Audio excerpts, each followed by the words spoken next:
అసలు ఎందుకు ప్రేమించడం అంటే ఏంటి అన్న ఒక్క మాట చెప్పి ముగించాలి. మీకు అర్థమైంది మీరు చెప్పండి. అసలు దేవుణ్ణి ప్రేమించడం అంటే ఏంటి? యేసయ్యను ప్రేమించడం అంటే ఏంటి?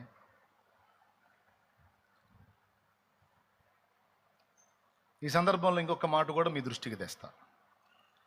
మొదట నీకుండిన ప్రేమ వదిలితివి, దాన్ని మళ్ళా నువ్వు లైన్ చేసుకుంటేనే సరి, లేకపోతే నేను వచ్చి నీ దీపస్తంభాన్ని దాని చోటు నుంచి తీసేస్తాను అన్నాడు.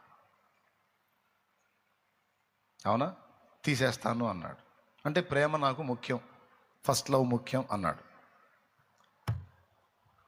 ఒక మాట మిమ్మల్ని అడుగుతా, తల్లి బిడ్డను ప్రేమించిద్ది, ఆ ప్రేమలో స్వార్థం ఉంటుందా? ఉంటుందా ఉండదా? స్వార్థం ఉంటుందా ఉండదా? స్వార్థం ఉండదు అన్నోళ్ళు చేతులు ఎత్తండి. చేతులు ఎత్తన వాళ్ళందరూ అమ్మ ప్రేమలో స్వార్థం ఉంది అని ఒప్పుకున్నట్టే. చేతులు ఎత్తితే అమ్మ ప్రేమలో స్వార్థం లేదు అన్నట్టు. నాకు బాగానే కనపడుతుంది. ఒక అబ్బాయి ఎత్తలా అక్కడ. అమ్మ ప్రేమలో స్వార్థం ఉందా? నిస్వార్థంగా ప్రేమించిందా? ఓకేనా? చేతులు కదిలించినట్లా అమ్మ ప్రేమలో స్వార్థం లేదు. ఎలా చెప్పగలుగుతున్నావు?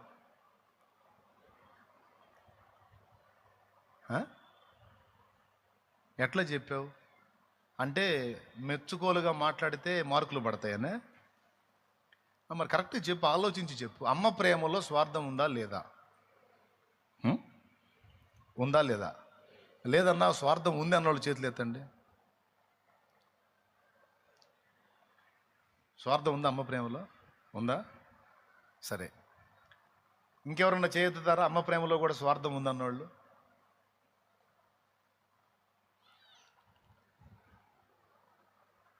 ఇంతమందిలో ఒకళ్ళు కూడా చేయతలో ఒక చెల్లి ఎత్తింది. ఆమెకి ఏమర్థమైంది మరి వాళ్ళ అమ్మ ఎంత ఏడిపించిందో.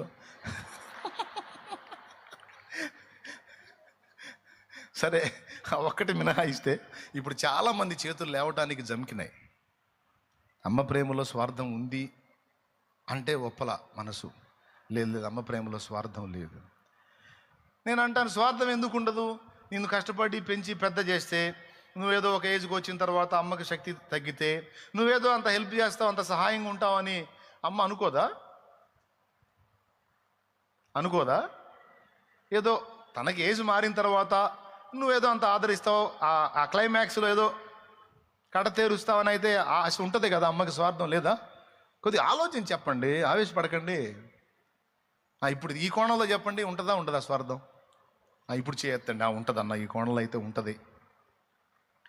కొంతమంది ఈ కోణం చెప్పినా కూడా ఒప్పుకోవట్లా. అయినా సరే అమ్మలో స్వార్థం ఉండదా? మీరు అమ్మని ఎంత ప్రేమిస్తారండి మీరు? నిజమే, మీరే గెలిచారు. మీరే గెలిచారు. 100% నిజం. అమ్మ నిన్ను ప్రేమించేది నువ్వు పెరిగి పెద్దయ్యి ఆమెనేదో ఉద్ధరిస్తావని కాదు. అస్సలు ఆలోచించదు ఆ పాయింట్ని. ఎందుకంటే అమ్మ ప్రేమ నిస్వార్థమైందంట. నీకు ఒక రుజువు ఏంటంటే, నిన్ను కన్నది గనక, తన నుండి నువ్వు పుట్టావు గనక, నీకు జన్మనిచ్చింది గనక, కేవలం ఆ వాత్సల్యాన్ని బట్టి, ఆ మమతను బట్టి నిన్ను చూసిద్ది. కానీ నువ్వు పెరిగి పెద్ద ఆమెకి ఎంతో ఉపయోగపడతావు అన్న పాయింట్ని అమ్మ ఆలోచించదు అంటానికి 2 రుజువులు చూపిస్తా. ఒకటి, కాళ్ళు చేతులు పనికిరానటువంటి కొడుకు పుట్టాడు అనుకో, వాడు బతుకంతా మంచంలోనే ఉండాలి. వీడికి ఎంత సేవ చేసినా, నా జీవితం అంతా ఊడిగం చేసినా వీడు పనికి రాడు కదా అని వాడిని చంపిద్దా? చెప్పాలి, వదిలే. వీడికి జీవితాంతం చేసినా వీడు లేచి నన్ను ఉద్ధరించేది లేదు కదా అని వాడికి 1-2 శుభ్రం చేయదా? 2, వదిలే. వీడికి జీవితాంతం పెట్టినా వేస్టే, ఈ లైన్లోకి వచ్చేది లేదు, నన్ను ఉద్ధరించేది లేదని వాడికి ఫుడ్ పెట్టడం ఆపేసిద్దా? వాడికి ఫుడ్ పెట్టిద్ది, వాడిని బ్రతకనిచ్చిద్ది. వాడికి తన జీవితకాలం తను బతికున్నంత వరకు అందరు అసహించుకున్నా సరే అమ్మ మాత్రం వాడికి 1-2 శుభ్రం చేసి, వాడు పెద్దవాడైనా సరే వాడు శుభ్రం చేసుకునే పరిస్థితి లేదు కనుక అమ్మ వానికి ఊడిగం చేసిద్ది, ఒక పని మనిషిలాగా. మనం అడుగుతాం, ఏమమ్మా ఎందుకు ఉపయోగపడతాడు వాడు, వాడికి అంత సేటు చేస్తున్నావు, ఏం లాభం అని మనం అందాం. అప్పుడు అమ్మ ఏమంటుంది, పనికి వస్తేనే కొడుక, పనికి రాకపోతే కొడుకు కాదా, వాడు పనికి వచ్చినా పనికి రాకపోయినా నేను జన్మనిచ్చేవాడు నా బిడ్డ,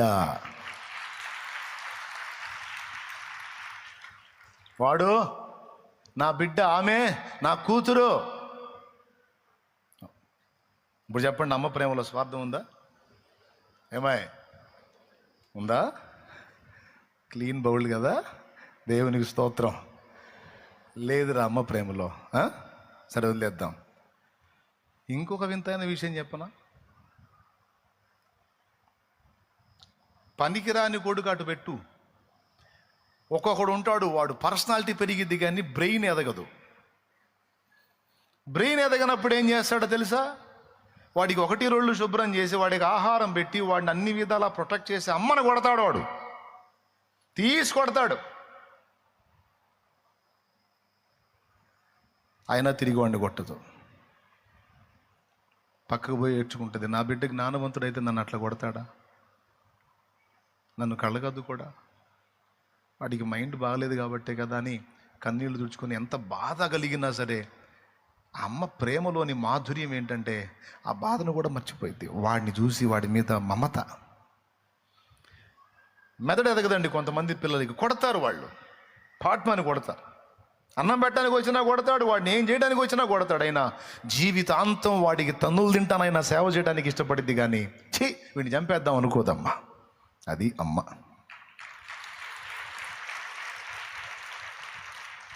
అంటే తను ప్రేమించటమే కానీ మన ప్రేమను ఆశించదమ్మా. ఏదో కొంతమంది తల్లులు అట్లా ఫైట్ చేస్తారు పిల్లలతో, నేను అంత చేశాను, నన్ను ప్రేమించొద్దా నా బిడ్డ అని అంటారు. ఒట్టిదే, అది కూడా లక్ష్య పెట్టరు వాళ్ళు. నువ్వు ప్రేమిస్తేనే మీ అమ్మ నిన్ను ప్రేమించిద్దని ఎప్పుడు నిద్రలో కూడా అనుకోవద్దు. నువ్వు ప్రేమించకపోయినా అమ్మ నిన్ను ప్రేమించిద్ది, అంతే, అదంతే. ఇప్పుడు చెప్పండి, తను కన్నది కాబట్టి ప్రేమించిద్దా, లేకపోతే నీ దగ్గర ప్రేమ దొరికిద్దని ప్రేమించిద్దా? నోరు తెరిచి అందరూ చెప్పండి. అంతేగా, అది మాతృవాత్సల్యం, అమ్మ మమత. నువ్వు ఉద్ధరించినా ఉద్ధరించకపోయినా, పనికి వచ్చినా పనికి రాకపోయినా, నువ్వు కొట్టినా తిట్టినా దూషించినా వేధించినా పీడించినా, అమ్మ గుండె గాయమయ్యే పనులు నువ్వు చేసినా సరే అమ్మ నిన్ను ప్రేమించిద్ది, ఎందుకంటే అమ్మ కాబట్టి. అవునా? ఒకవేళ నీ ప్రయత్నాలకు ఏదైనా అడ్డు తగిలింది అంటే నీ భవిష్యత్తు బాగుండాలి, అది నీ క్షేమం కాదు, నీ నాశనం నువ్వు తెచ్చుకుంటున్నావు, వద్దమ్మా అని నీ మీద నా ఆ మమతను బట్టి ఆ ప్రేమను బట్టి నీకు అడ్డు వచ్చింది తప్ప నిన్ను అడ్డగించి బాధ పెట్టాలని కాదు. నువ్వు చిన్నదానివి, తెలిసి తెలియని దానివి, నీ లైఫ్ నువ్వు పాడు చేసుకుంటావు, నీకు ఆ జీవితం బాగుంటుంది, ఈ జీవితం బాగుంటుంది, ఇది నీ లైఫ్ అని నీ మీద ఆ మమకారాన్ని బట్టి చెప్పిద్ది. అది కూడా నీకు ద్వేషంగా మారితే అది నీ కర్మే తప్ప అమ్మ దోషం మాత్రం కాదు. ఓకేనా? యవనస్తురాలైన ఆడపిల్లలు కూడా వినండి, కదిలితే అమ్మ మీదకి తస్సుమని పోతారు ఆడపిల్లలు మగపిల్లలు అందరూ. అమ్మ నీకు శత్రువు కాదు, నిస్వార్థమైన ప్రేమతో నిన్ను ప్రేమించిన అమ్మ.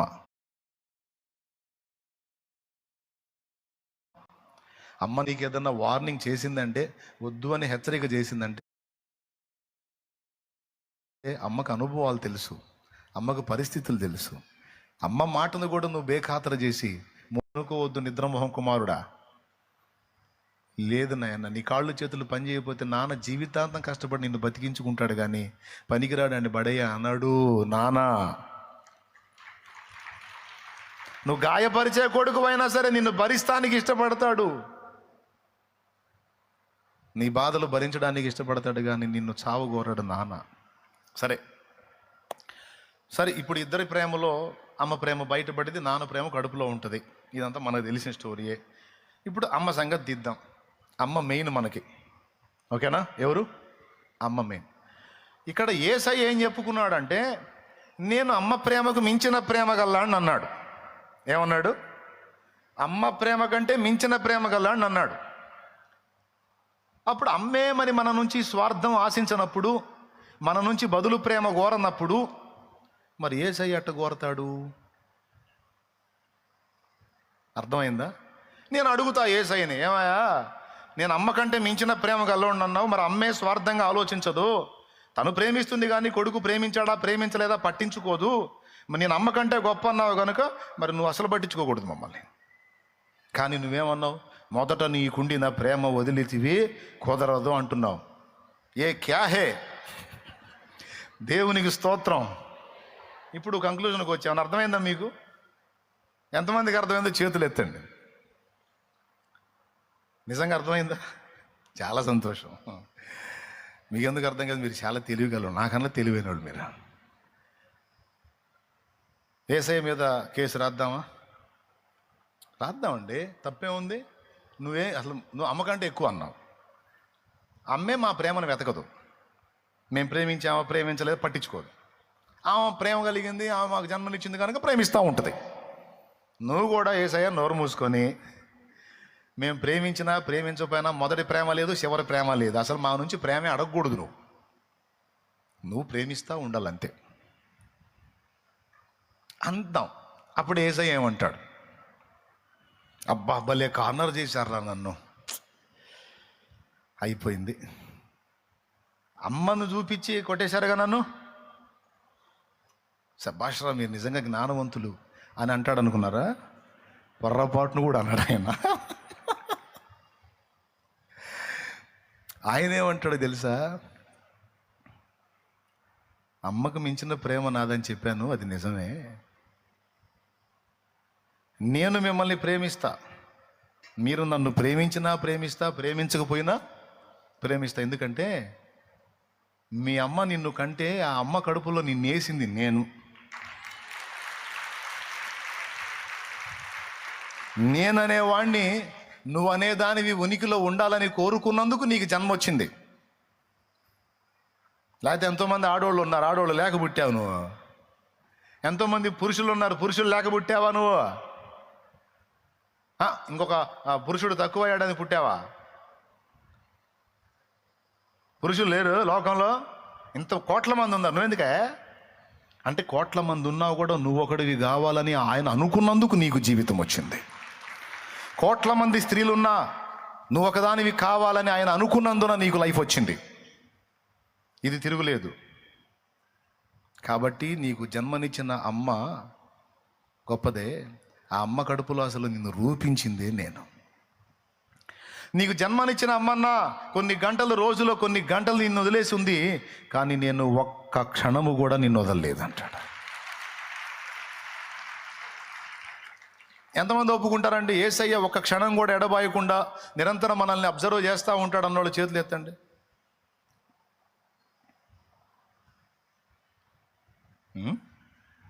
నిజమేనా? నమ్ముతున్నారా? రైట్, కరెక్టే, బాగానే గుర్తించారు.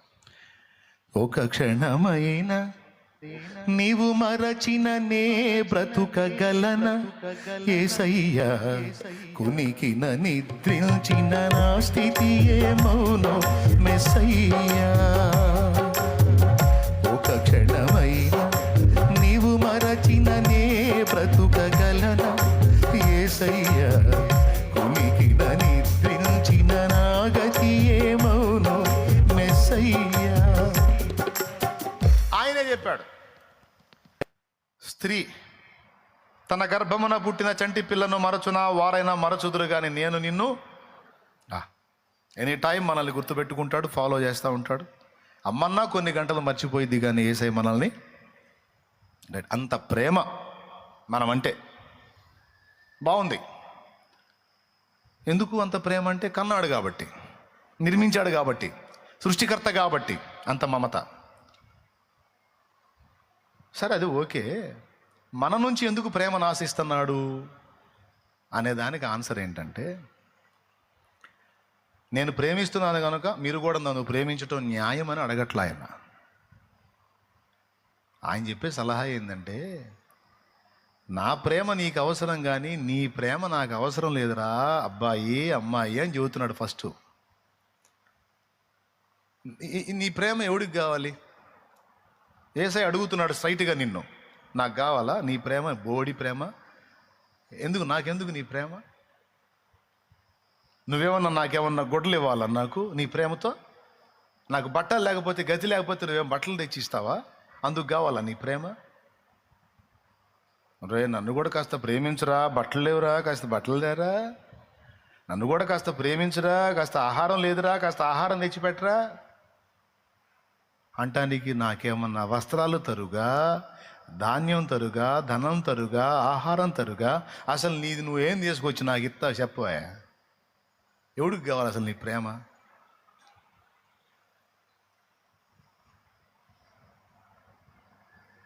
అరచు పిల్ల కాకులకు కూడా ఆహారం పెడుతుంది నేను. నువ్వు తినే తిండి కూడా నేను ఇచ్చింది, నువ్వు కట్టే బట్ట నేను ఇచ్చింది, నువ్వు ఉన్న భూమి నేను స్థాపించింది.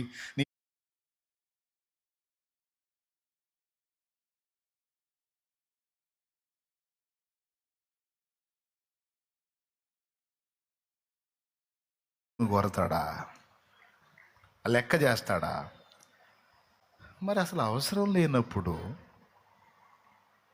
ఆ కాంక్షే దేవునికి లేనప్పుడు, బాయ్ మీరు నన్ను ప్రేమించకపోతే బాగుంటుందని వార్నింగ్ ఎందుకు ఇచ్చాడు? ఎందుకంటే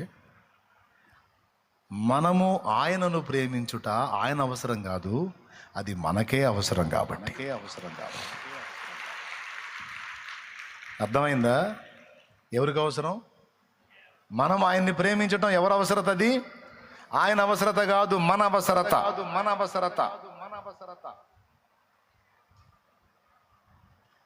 ఆయన మనల్ని ప్రేమించటం మన అవసరతే. ఏంది మీరు చెప్పండి?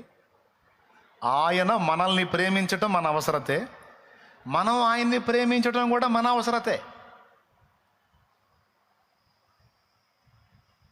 ఆయనకేం అవసరం లేదు, మరి మనకు అవసరం. ఎందుకు అవసరం అంటే, మీరు నన్ను ప్రేమించటం వలన మీరు భద్రంగా ఉంటారు. మీరు నన్ను ప్రేమించటం వలన పవిత్రంగా ఉంటారు. మీరు నన్ను ప్రేమించినట్లయితే ఇంద్రియ నిగ్రహాన్ని పొందడానికి కావలసిన శక్తి నా నుండి మీకు వచ్చింది. మీరు నన్ను ప్రేమించి నాకు అందుబాటులో ఉంటే నా నుండి సరఫరా అయ్యేవన్నీ మీరు స్వతంత్రించుకుంటారు. కాబట్టి ఎందుకు నన్ను ప్రేమించమన్నానంటే, నన్ను ఎవరో ప్రేమించేవాళ్ళు లేక కాదు, నన్ను ప్రేమించుట మీకే మేలు గనుక, మీకే క్షేమం గనుక, అది మీకే ప్రయోజనం గనుక. అర్థమైందా? దేవుని మనం ప్రేమించటం అనేది మన అవసరత, దేవుని అవసరత. రైట్. కాబట్టి దేవుణ్ణి మనం ప్రేమించటం వలన మనకు మనమే మేలు చేసుకుంటున్నాం. ఒకవేళ దేవుని మనం ప్రేమించకపోతే మనకు మనమే శాపాన్ని తెచ్చుకుంటున్నాం. ఆ మాట కూడా బైబిల్లో ఉంది. ఎవడైనను ప్రభువుని ప్రేమింపకుంటే వాడు శాపగ్రస్తుడగునుగాక అన్నాడు. చూడు, కొరింథీయులకు రాసినటువంటి మొదటి పత్రిక 16వ అధ్యాయము 22వ వచనం. అది ఎవడైనను ప్రభువుని ప్రేమింపకుంటే వాడు శపింపబడును గాక. అద్దుగో, ప్రభువుని ప్రేమించిన వాడు, ఇప్పుడు ప్రేమించినోడు శాపగ్రస్తుడు అంటే ప్రేమించినోడు ఆశీర్వదించబడిన వాడు. అంటే ప్రభువుని ప్రేమిస్తే, నువ్వు ప్రేమిస్తే ప్రభువుకి వచ్చే లాభమేం లేదు, కానీ నీ మీదికి ఆశీర్వాదం వచ్చింది. ప్రభువును నువ్వు ప్రేమిస్తే ప్రభువుకి వచ్చే లాభమేం లేదు, కానీ నీవు ఆస్తికర్తవవుతావు. ఎందుకంటే సామెతల్లో ఉంది, నన్ను ప్రేమించు వారిని ఆస్తికర్తలుగా చేతునని. ప్రభువుని నువ్వు ప్రేమిస్తే ఆయనకేం లాభం లేదు, కానీ నీకు లాభం ఉంది. ఏంటో తెలుసా? సమస్తము నీ మేలుగే మారిపోతాయి. ప్రభువుని ప్రేమిస్తే నువ్వు, ఆయనకు వచ్చే లాభం ఏమి లేదు, కానీ నీకే జీవ కిరీటం వచ్చింది. యాకోబు రాసిన పత్రిక 1:12. ప్రభు తన్ను ప్రేమించి వారికి వాగ్దానం చేసిన జీవ కిరీటం పొందను. ప్రేమించిన వాళ్ళు ప్రభువుని ప్రేమిస్తే, ఏమంటే మీకేమన్నా విసుగ్గా ఉందా, లేకపోతే ఇంట్రెస్ట్గా ఉందా? ఏమన్నా ఇబ్బందిగా ఉందా? ప్రార్థన చేసేస్తా, లేదు ఇంట్రెస్ట్గా ఉంటే చెబుతా, ఇబ్బంది ఏం లేదు. నేను అసలు లెక్క చేయను.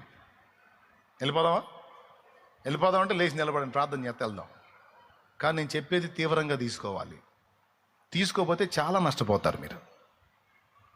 ఆదివారం ఏదో కూటానికి వచ్చాను, ప్రసంగం వింటుందానని దరిద్రపు ఆలోచన రానియొద్దు. దేవుడు నాకు ఒక విషయాన్ని నేర్పుతున్నాడని తెలుసుకో.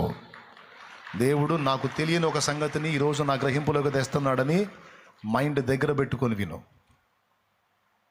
టేక్ ఇట్ ఈజీగా తీసుకోవద్దు, జాగ్రత్త.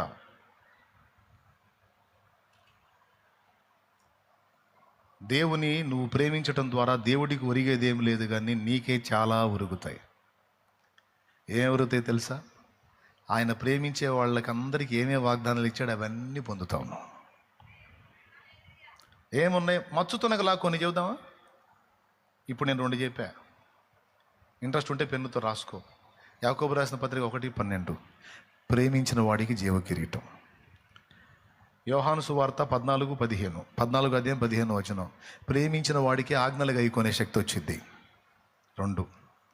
మూడవది రోమా పత్రిక 8:28, దేవుణ్ణి ప్రేమించే వాడికి ఏది జరిగినా సరే సమస్తము వచ్చి మేలుకే మారిపోతాయి.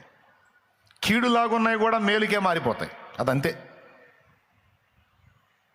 ఎన్నైనా ఇప్పుడు 4వది, నన్ను ప్రేమించు వారిని ఆస్తికర్తలుగా చేతునని సామెతల్లో అన్నాడు. అంటే దేవుని ప్రేమించేవాడు ఆస్తికర్త అవుతాడు. చేతులు చాపటం కాదు, అనేక మందికి ఇచ్చే పొజిషన్లోకి వెళ్ళిపోతాడు. ఆ విధమైన ఆశీర్వాదం ఆత్మీయంగాను భౌతికంగాను కూడా యేసయ్య ఇస్తాడు. 5వది, అతడు నన్ను ప్రేమించుచున్నాడు గనుక నేను అతన్ని తప్పించెదను అన్నాడు. సాతాను కల్పించేటువంటి ఊరులు ఉచ్చులలో నుంచి దేవుణ్ణి ప్రేమించేవాడిని దేవుడు తప్పిస్తాడట. దేవుణ్ణి ప్రేమించేవాడిని గొప్ప చేస్తానన్నాడు, కనపరుస్తానన్నాడు. పొద్దున ఒక మాట చెప్పా, దేవుణ్ణి ప్రేమించటం, దేవుని సన్నిధిలో గడపటం, దేవునితో ఏకాంతంగా గడపటం, రోజు కొంత సమయం దేవునికి కేటాయించటం, దేవుని స్తుతించటం, ఆరాధించటం, కీర్తించటం, మహిమపరచటం, ఇదంతా దేవుని ప్రేమించే చేస్తాం. ప్రేమించేదన్ అధిక ఓకే మీరు పాడతారు, తెలుసు నాకు. ఇవన్నీ ఆరాధించినా, ప్రార్థించినా, సహవసించినా, ధ్యానించినా, ఇదంతా దేవునికి టైం కేటాయించినా, ఏకాంతంగా గడిపినా, మందిరంలో గడిపినా, ఇదంతా ప్రేమలో భాగమే, ప్రేమించే చేస్తారు. అయితే వినండి, ఇప్పుడు అన్నీ వదిలిపెట్టి దేవునికి అందుబాటులో ఉండటమే ప్రేమించటమా, లేకపోతే దేవుని ప్రేమించటంలో ఇంకా ఏమైనా సంగతి ఉందా? ఇవి ఇప్పుడు చెప్పే జాగ్రత్తగా మీరు మైండ్లో పెట్టుకోండి. నీ కుటుంబ బాధ్యతను నీవు సరిగా నెరవేర్చుట దేవుని ప్రేమించుటలో భాగమే. అర్థం కాలేదు కదా? మళ్ళీ ఒకసారి చెబుతా. నీ కుటుంబ బాధ్యతను నీవు సరిగా నెరవేర్చుట, నిర్వహించుట అనేది నువ్వు దేవుని ప్రేమించుటలో భాగమే అన్నాను. కుటుంబ బాధ్యతను నెరవేర్చడానికి దేవుని ప్రేమించడానికి సంబంధం ఏముంది అంటే, నువ్వు దేవుణ్ణి ప్రేమిస్తే భర్తని, పిల్లల్ని ఎగ్గొట్టి, నేను అచ్చంగా మందిరంలోనే ఉంటా, మీరు మొత్తం కలిసి ఏ వాగన్నా చూసుకోండి, ఎందుకంటే నేను దేవుణ్ణి ప్రేమిస్తున్నానండి, నాకు దేవుడు అంటే ఇష్టం, నాకు దేవుడు అంటే లవ్, దేవుడే నా ప్రపంచం, కాబట్టి మీరు ఏదన్నా పెద్ద బాయ్ చూసుకొని దూకండి, నేను ఆయనతో ఉండిపోవాలి, నాకు ఆయనే లోకం, ఆయనే ప్రపంచం, ఆయనకు దూరంగా ఉండలేను. శాలేమన్న కూడా చెప్పాడు, దేవుణ్ణి ప్రేమించిన వాళ్ళు దేవునికి దగ్గరగా ఉంటారని. కాబట్టి మీ అందరికీ సలాం అని కొంతమంది ఆవేశపడతారు, కాబట్టి ఈ అంశం మళ్ళీ ఎత్తుకోవాల్సి వచ్చింది. దేవునికి స్తోత్రం. అందుకే పొద్దున్న చెప్పింది, ఇప్పుడు చెప్పింది 2 వినాలి మీరు జాగ్రత్తగా అని చెప్పాను. ఇది ఒక్కసారి చెబితే అర్థం కాకపోతే మళ్ళీ మీరు వినండి, ఖచ్చితంగా మంచి విషయాలు మీరు నేర్చుకొని ఎదుగుతారు. ఇప్పుడు ఏం చెప్పాను నేను? దేవుణ్ణి ప్రేమించండి అంటే అన్ని ఎగ్గొట్టి దేవునికి అందుబాటులోకి రండి అనే. అన్ని ఎగ్గొట్టి వస్తే దేవుణ్ణి ప్రేమించినట్టు కాదు. దేవుణ్ణి ప్రేమించటం అంటే ఏమిటంటే బాధ్యతలు నెరవేర్చటం. ఇది యేసయ్యే మనకు చూపించాడు. తండ్రిని యేసయ్య ప్రేమించినంతకంటే ఎక్కువ ఎవరన్నా ప్రేమించారా? పెద్దగా చెప్పాలి. తండ్రిని యేసయ్య ప్రేమించినంతకంటే ఎక్కువ ఎవరన్నా ప్రేమించారా? అస్సలు మాట్లాడే పనే లేదు. తండ్రే సాక్ష్యం ఇచ్చాడు, ఈయన నా ప్రియ కుమారుడు, ఈయన యందు నేను. అంటే తండ్రిని యేసయ్య ప్రేమించినంతగా ఎవరు ప్రేమించాలి? మరి అప్పుడు అన్నీ ఎగ్గొట్టి తండ్రితో అడవిలో ఉండాలి కదా యేసయ్య. కానీ మీకు తెలుసా, 30 సంవత్సరాల వయసు వచ్చిందాకా తండ్రిని ప్రేమిస్తున్నాడు గనక, తండ్రి ఇచ్చిన బాధ్యత కుటుంబం గనక, ఆ కుటుంబంలోని వ్యక్తులందరికీ రెక్కలు వచ్చిందాకా కష్టపడ్డాడు. బాగా వినండియా, బాగా వినండి అమ్మా. కొంతమంది సేవకని వచ్చారు, సేవకులు, నేను విమర్శించట్లేదు, ప్రభు నన్ను క్షమించుగాక, దైవజనులు. భర్త సేవకి, భార్య పనికి. బ్రదర్ ఎలా జరుగుతుంది అంటే, నేను సేవకి వెళ్తున్నాను, అమ్మాయి పనికి వెళ్తుంది, ఆ వచ్చిన డబ్బులతో నడిపిస్తూ ఉన్నాము అని కొంతమంది సేవకులు చెప్పగా నేను విన్నాను. కొంచెం బాధ వేసింది నాకు. ఎందుకంటే ఒక పొరపాటు జరుగుతుంది అక్కడ, ఒక పొరపాటు జరుగుతుంది. ఏమిటా పొరపాటు అంటే, సేవకి వెళితే ఇద్దరు కలిసి వెళ్ళాలి. ఒకవేళ కష్టపడి పని చేసుకుంటే ఇద్దరు కలిసే చెయ్యాలి. ఎందుకంటే కుటుంబాన్ని సంరక్షించే బాధ్యత మొదట పురుషుడిది, తర్వాత స్త్రీ. చూసుకుంటా టైం వేస్ట్ చేస్తూ ఉన్నాం, అది కాదు కదా. భార్యాభర్త ఇద్దరు సేవకు వచ్చారా, అట్లయితే ఇద్దరు సమర్పించుకొని, దేవుడు కంప్లీట్గా అన్నీ మానేసి రమ్మన్నాడా, మాట్లాడా, అట్లయితే ఇద్దరు కలిసి మీ టైంని, ఇంకా వేరే పని లేదు కనుక, మరి ఒక పనికి వెళ్ళినప్పుడు ఉదయం నుంచి సాయంత్రం వరకు పని దగ్గర ఉండాలిగా, యజమానుడి కింద ఉండాలిగా. అదేవిధంగా ఉదయం నుంచి సాయంత్రం వరకు ప్రార్థించుట యందును, ప్రకటించుట యందును ఆ 8 గంటల లెక్క దేవుడికి చెప్పాలి. ఆ విధంగా నువ్వు చేసి చూడు, నీకేది తక్కువ కాకుండా ఆయన నిన్ను పోషించుకుంటాడు.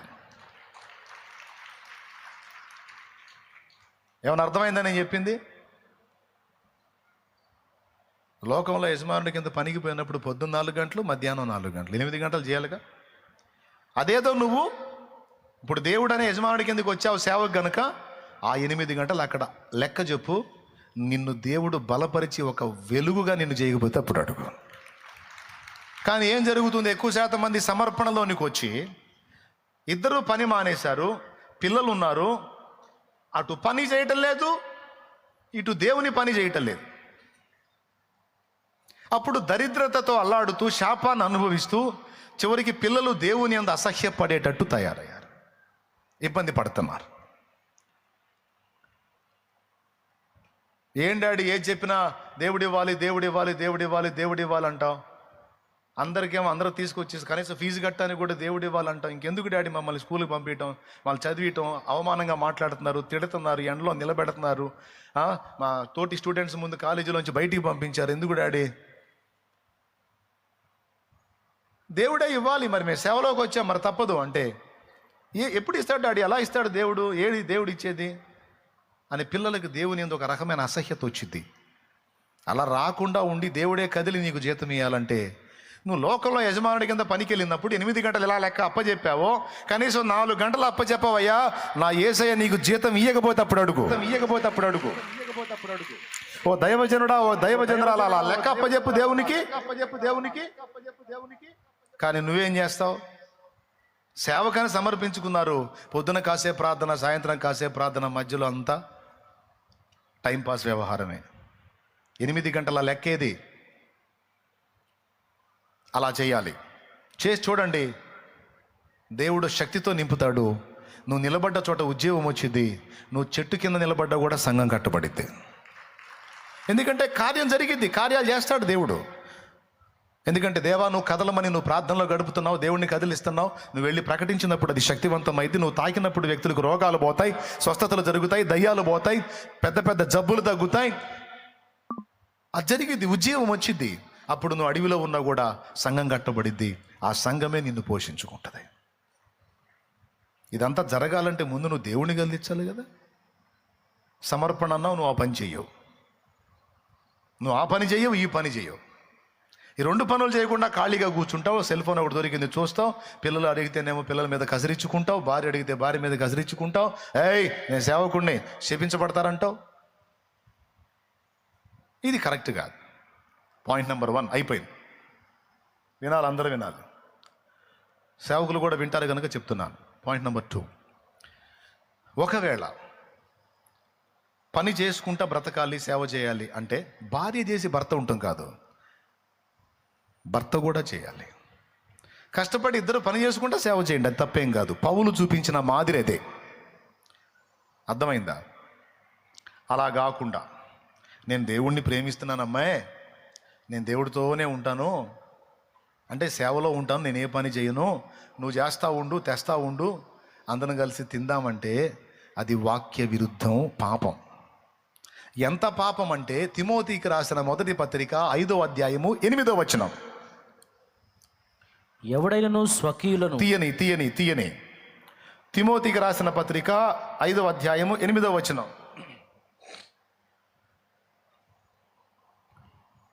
చూడు. ఎవడైనను స్వకీయులను విశేషముగా తన ఇంటి వారిని సంరక్షింపకపోయిన ఎడల వాడు విశ్వాస త్యాగము చేసిన వాడై అవిశ్వాసి కన్నా చెడ్డవాడై ఉండును. అబ్బాయి, ఎవడైనా అన్నాడా లేకపోతే ఎవరితైనా అన్నాడా? పూలింగం వాడాడా, స్త్రీలింగం వాడాడా అక్కడ? అంటే ఎవరి గురించి? ఎవడైనను అంటే మగవాడి గురించి మాట్లాడుతున్నాడు. ఎవడైనను స్వకీయులను అంటే ఎవరో క్లారిటీ ఇస్తున్నాడు. విశేషముగా తన ఓన్ ఫ్యామిలీ, తన ఇంటి వారిని సంరక్షించాలట. అంటే సంరక్షించడం అంటే ఏంటి? నీడను ఏర్పాటు చేయాలి, వస్త్రం ఏర్పాటు చేయాలి, ఆహారం ఏర్పాటు చేయాలి, నీటిని ఏర్పాటు చేయాలి, వాళ్ళకి కావలసినవన్నీ సమకూర్చాలి. అలా చేయుట ద్వారా సంరక్షించుట అంటారు. పెళ్లి చేసుకునేటప్పుడు నిన్ను నా భార్యనుగా స్వీకరించి కలిమి అందును, లేమి అందును, మేలునందును, కీడునందును, వ్యాధి అందును, బాధ ఎందును, సుఖమందును, దుఃఖమందును నిన్ను ప్రేమించి, నిన్ను పోషించి, నిన్ను సంరక్షించి, ఇతరులను ఎవరిని ఆశించక నీతోనే కాపురము చేయుదును అని ప్రమాణం చేస్తారు కదా. అక్కడ సంరక్షించి అనే పదం వాడతారు. సంరక్షించుట అంటే ఆమెకు అన్నీ చూసుకోవాలి, పిల్లలకు అన్నీ చూసుకోవాలి. ఇది జంట చేయాలి, మగవాడు చేయాలి. అందుకే ఎవడైనా అని వాడాడు ఇక్కడ.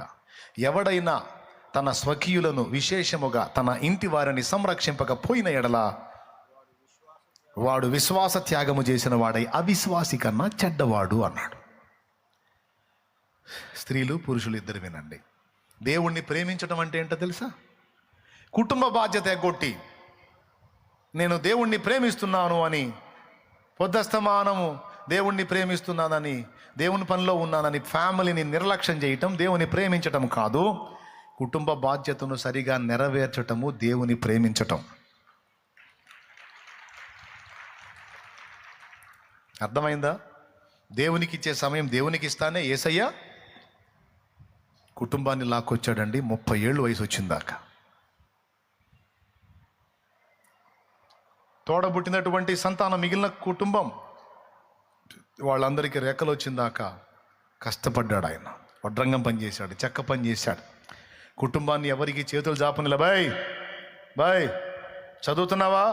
పార్ట్ టైం చూసుకో, నాన్నకి సహకారిగా అవుతావు, నీ ఖర్చు కన్నా ఉపయోగపడతాయి. చదువుతున్నావా? కాస్త పార్ట్ టైం చూసుకోదన్నా, ఏం పర్లా. హోటల్లో కప్పులు ఎత్తినా పర్వాలా, ప్రాబ్లం ఏం లేదు. మరి అవమానం కదంటే అదొక అనుభవంగా ఉంటుంది. రేపు ఆ స్థితిలో ఉన్న నువ్వు గొప్పవాడమైనప్పుడు చెప్పుకోవడానికి ఒక గొప్ప సాక్ష్యంగా కూడా ఉంటుంది. అది ఏం పర్వాలా, సిగ్గు తలంచొద్దు. అంటే అందరూ కప్పులు దేవులాడుకోండి అని చెప్పట్లేదు నేను. అంటే కుటుంబాన్ని సంరక్షించడం కోసం, కుటుంబ బాధ్యత నెరవేర్చడం కోసం ఎంత తగ్గించుకున్నా పర్వాలేదని చెప్తున్నా. ఏమన్నా అపార్థం చేసుకున్నారా? అర్థం చేసుకున్నారయ్యా? అపార్థాలు ఎక్కువ ఇప్పుడు, అది గొడవ. స్తోత్రం చెప్పండి. అర్థం చేసుకున్నారా, అపార్థం చేసుకున్నారా? స్తోత్రం. కానీ స్త్రీ పురుషుడు తమ తమ బాధ్యతలను సరిగా నెరవేర్చకపోతే అది దేవుని ప్రేమించినట్టు కాదు, ప్రేమించనట్టే. ఎందుకంటే మనం చదివిన మూలవాక్యంలో యోహాను కుమారుడు అయిన సీమోను, నీవు నన్ను ప్రేమించుచున్నావా అని అడిగాడు. అవును ప్రభువా, అది నీకే తెలియను అని పేతురు చెబితే, అట్లయితే ఇదిగో పని చేయి అన్నాడు. నా గొర్రె పిల్లలను మేపు, నా గొర్రెలను కాయి అని పని చేయమన్నాడు. నన్ను ప్రేమిస్తే పని చేస్తావు నువ్వు అంటే తన సంఘము అనే బాధ్యతను అప్పగించాడు. అదే సమయంలో పేతురు విశ్వాసాలైన భార్యను వెంట పెట్టుకొని కుటుంబ బాధ్యత కూడా నెరవేర్చాడు. కాబట్టి ఇక్కడ పాయింట్ నెంబర్ 1లో ఫ్యామిలీని ప్రొటెక్ట్ చేయటం అనేది దేవుని ప్రేమించడంలో భాగము. బాధ్యతలు సరిగా నెరవేర్చటము దేవుని ప్రేమించటంలో భాగము.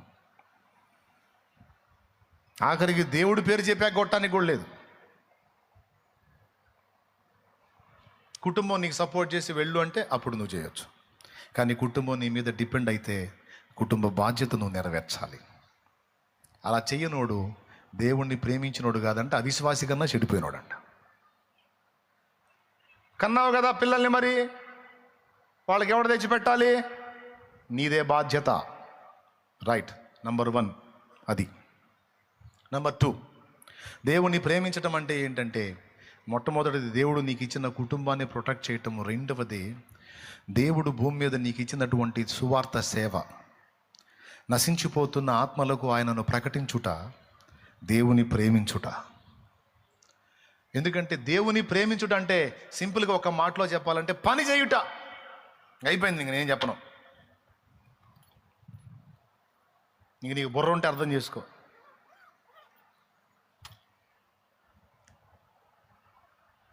పెద్దోడా, అర్థమైందా? పని చేయుట అంతే. అది ఇంటి కోసం పని చేయాలి,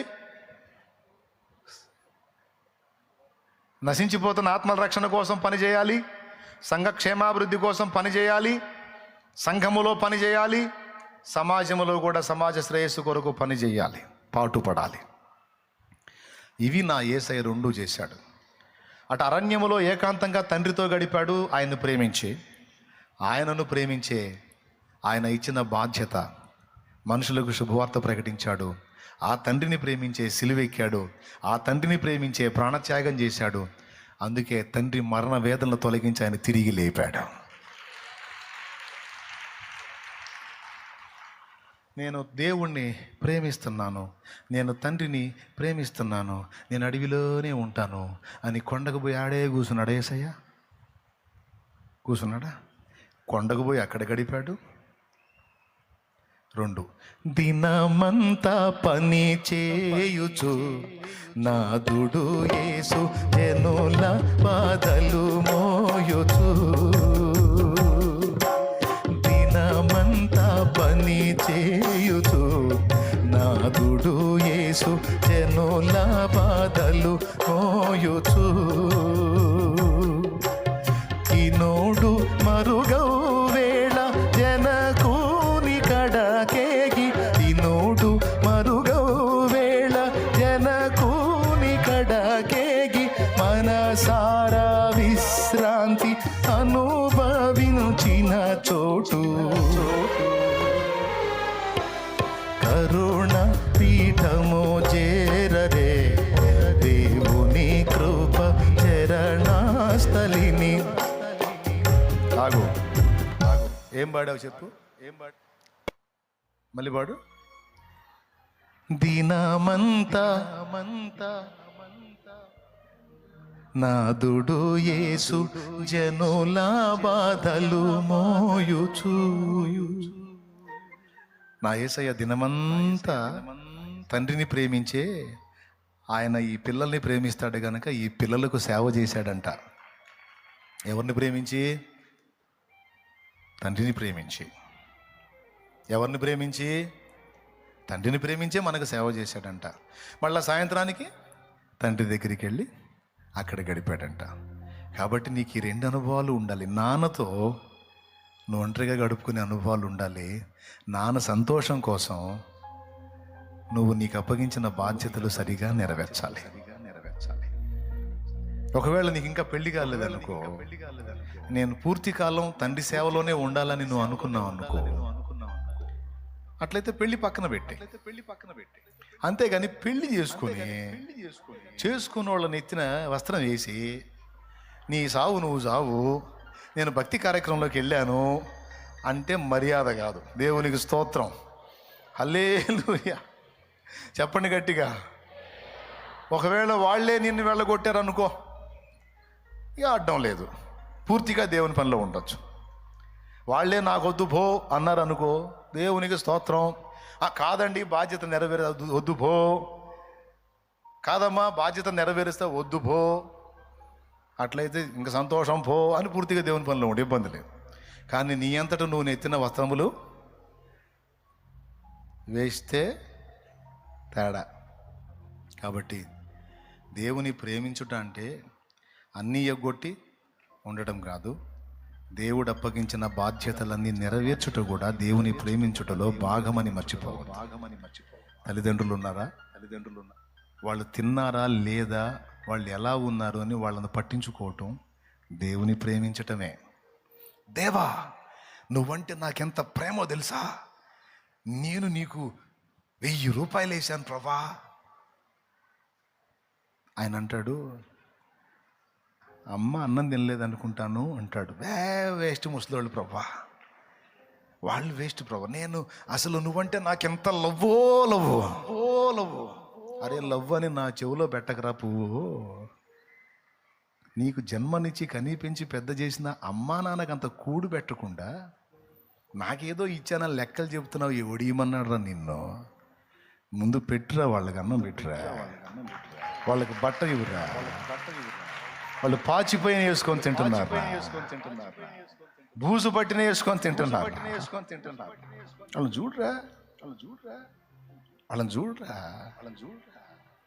నువ్వు చూడనందుకు పోయి ఎక్కడో దేవులాడుకుంటారా వాళ్ళు.